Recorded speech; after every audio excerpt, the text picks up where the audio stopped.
America stands on the precipice of another summer of love as violent colour revolutionaries wreaked havoc on the streets of Los Angeles. Governor Newsom blasted Trump's move to quell the chaos as purposefully inflammatory. Yeah, watch these clips and decide for yourself who's being purposefully inflammatory.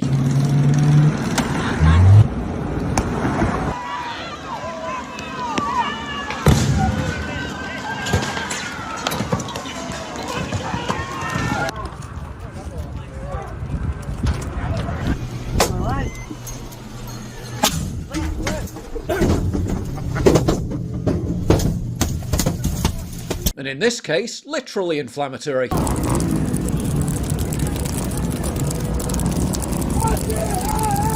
They say Trump's being inflammatory, while they literally concoct supplies of Molotov cocktails to throw at ICE vehicles.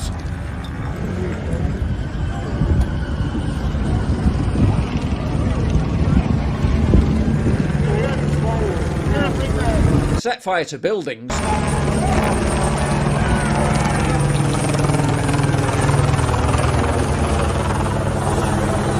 Set fire to random cars. Or Trump's being inflammatory though. They'll rip entire neighbourhoods to shreds, turn them into raging infernos, violently attack cops, use Blue Sky to organise the literal murder of ICE agents, pillage and loot stores.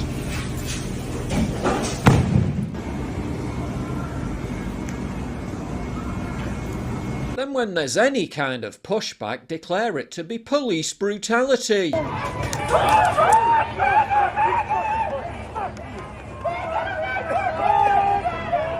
The legacy media will anoint them as the victims. So there's unrest. Let's start with there's protest, lawful protest, which is allowed in this country. There is some unrest. Just some unrest. If January 6th was a violent insurrection against the government, then what do you call this? A peaceful demonstration? Car on fire in the intersection. Protesters have been shooting fireworks at the sheriff's department. Strange, isn't it, how they're really angry about people being sent back to Mexico, which presumably must be a really terrible place, while they all wave copious amounts of Mexican flags.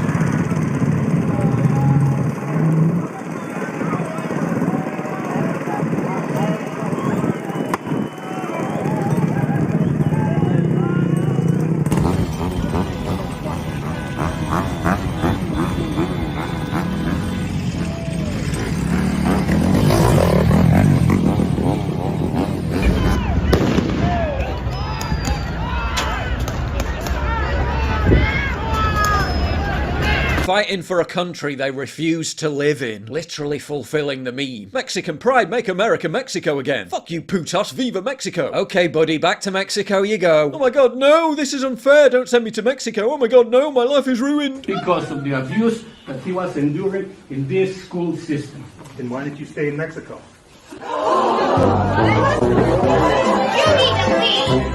On January 20th, President Trump signed an executive order called Unleashing Alaska's Extraordinary Resource Potential. It reads, the state of Alaska holds an abundant and largely untapped supply of natural resources, including, among others, energy, mineral, timber, and seafood. President Trump's indicated he wants to develop Alaska's resources to the fullest extent possible. The executive order directs US policy to fully avail itself of Alaska's vast lands and resources for the benefit of the nation. As you can see in this graph, gold stocks have a tremendous gap to close compared with gold's spot price, which has soared. I'm bullish on the gold stock sector right now, especially with Bank of America's chief investment officer predicting a weak dollar cycle. With no debt and approximately $2.96 million in cash and cash equivalents as of October 31st, 2025, and a project in Alaska, the sponsor of today's video is US Gold Mining, trading on the Nasdaq with the ticker symbol USGO. As of June 6th, the stock was trading some 40%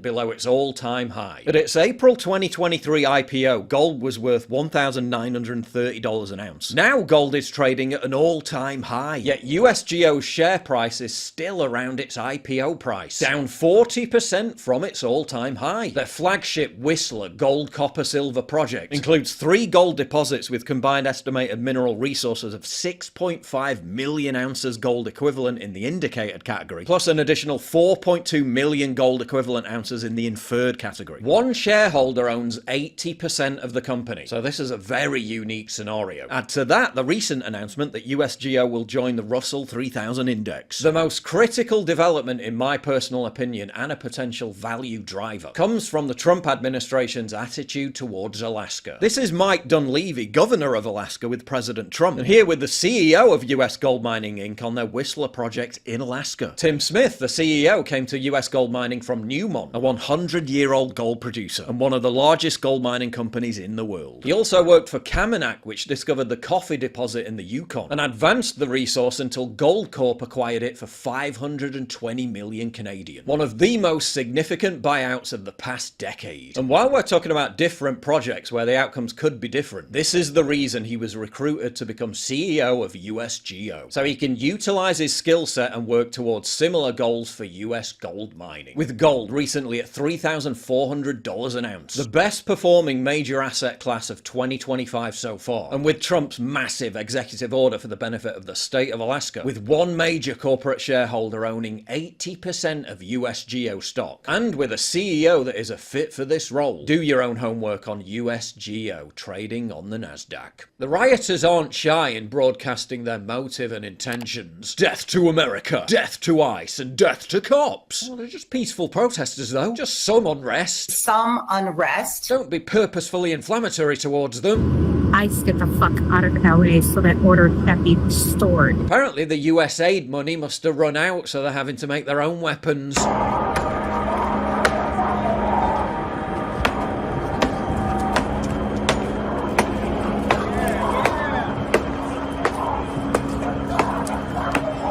But the conveniently placed cinder blocks did eventually arrive.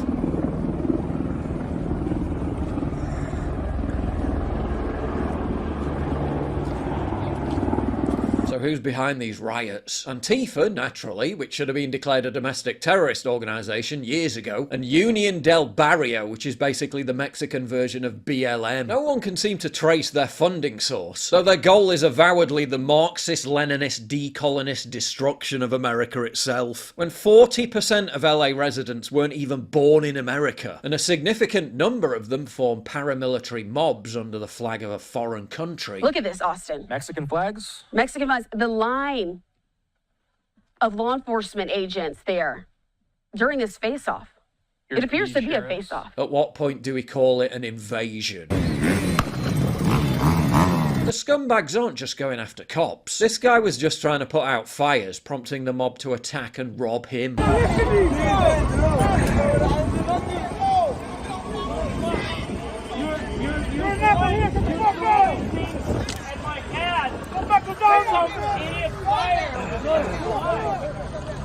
You're risking a head injury by throwing. If you're so worried about it, go home. Go home if you're so worried about it. They're also chasing out any reporters who don't obey their narrative. Get the fuck out of here!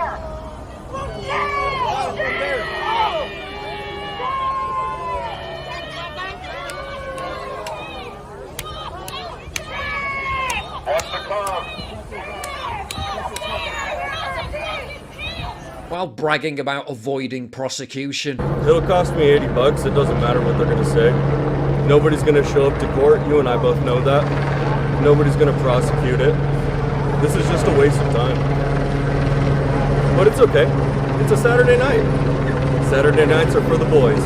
And for the immigrants. Trump's vowed to ban rioters hiding their faces with masks, proving once again that the COVID-era paraphernalia has just become a tool for criminals to conceal their identity. Stephen Miller skewered the legacy media for running cover for the criminals. You all choose to live in condos or homes or houses as far away from these kinds of gangbangers as you possibly can.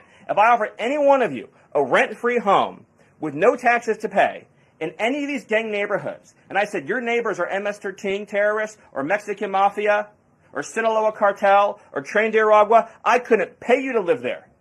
But yet you, with your coverage, are trying to force innocent Americans to have these people as their neighbors, and that one day their daughter may be abducted from their home and raped and murdered.